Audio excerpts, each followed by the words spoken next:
J. Frank Norris was one of the most polarizing figures of the fundamentalist-modernist controversy of the early of the 20th century, with historian Barry Hankins calling him the single most significant Southern fundamentalist of his era.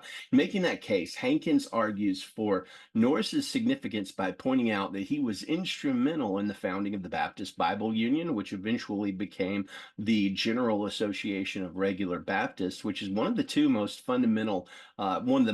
influential fundamentalist Baptist denominations in history. Further, he published a religious newspaper with the greatest readership west of the Mississippi. He founded a lot of fundamentalist institutions, both Baptist and non-Baptist, and he had a lot of political influence as well. He basically handed Texas to Herbert Hoover in the election of 1928 instead of the Catholic Al Smith, and being friends with Herbert Hoover and Franklin Roosevelt and even Winston Churchhill, he just had a lot of political pull and power. And finally, for about 2 decades, he pastored most people in the United States because he was pastor of First Baptist Church at Fort Worth, Texas, and concurrently at the same time, he was the pastor of Temple Baptist Church in Detroit, Michigan.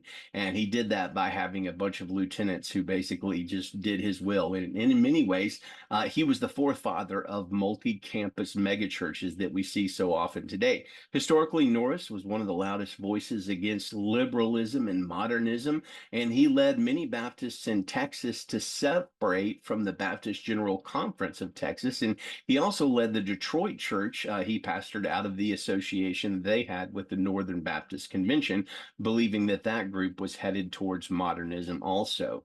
He fought modernistic influences like the teaching of evolution at Baylor University, and he sought to root out any Baptist pastor in his area of influence with any sort of modernistic or liberal bent. And I specifically want to focus on one aspect of Norris that I find fascinating, and that's the fact that he just had multiple run-ins with law enforcement, being charged with arson not once but twice, and also perjury and also murder. The murderer situation is really significant, and so is the response of the people he pastored, which is a little shocking. Historian Barry Hankins calls Norris a rascal, writing, "He was a rascal. He twisted the truth, sometimes in ways that were outright lies, in order to attack his perceived enemies. I'm convinced he had at least a personality disorder, if not outright mental illness." Wow. Researching the case against him in the newspapers of the time and the work of historians since then, I honestly don't think rascal quite goes far enough in describing this guy. The man he killed was named D.E. Chips. He was a friend of the Catholic mayor of Fort Worth that Norris frequently criticized the mayor. And that man, Mr. Chips, called Norris on the phone, tried to persuade Norris to stop attacking his friend, the mayor, quite so much. And while they were on that phone call, they got into an argument. One of the men invited the other to show up for a fight, and Chips did. He came down to Norris's office on a Saturday. Norris says he threatened to kill him. We don't know if that's true or not because Norris pulled a gun out of his desk and shot the man 3 times, and he died. And then Norris called the police after that and his wife. And according to Hankins, he said, "I just killed me a man." Wow.